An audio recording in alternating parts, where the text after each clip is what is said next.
Magandang hapon, ako po si JM De Jesus para sa Pasada Balita ngayong alas 2.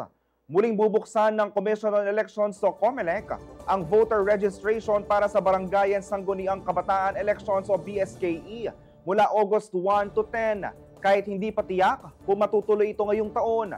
Ayon sa komisyon, tatanggap sila ng mga aplikasyon para sa pagpaparehistro, pagpapabago o correction ng registration records, reactivation, inclusion o reinstatement ng pangalan sa listahan ng mga botante at updating of records para sa persons with disability o PWD, senior citizens at mga miyembro ng Indigenous Peoples o IP at Indigenous Cultural Communities o ICC.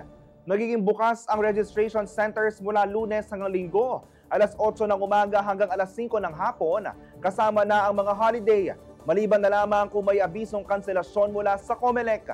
Kasabay nito, isasagawa rin ang Registration Anywhere program sa National Capital Region at piling bahagi ng Region 3 at Region 4A mula August 1 hanggang August 7 upang mas mapadali ang pagpaparehistro ng mga botante sa mga lugar na malayo sa kanilang permanent address.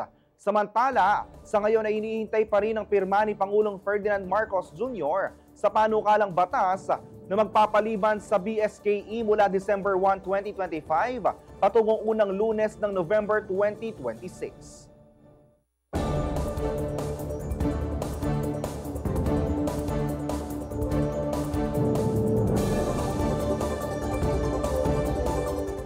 Abangan ang iba pang mga ulat sa CLTV 36 News mamayang alas 6 ng gabi.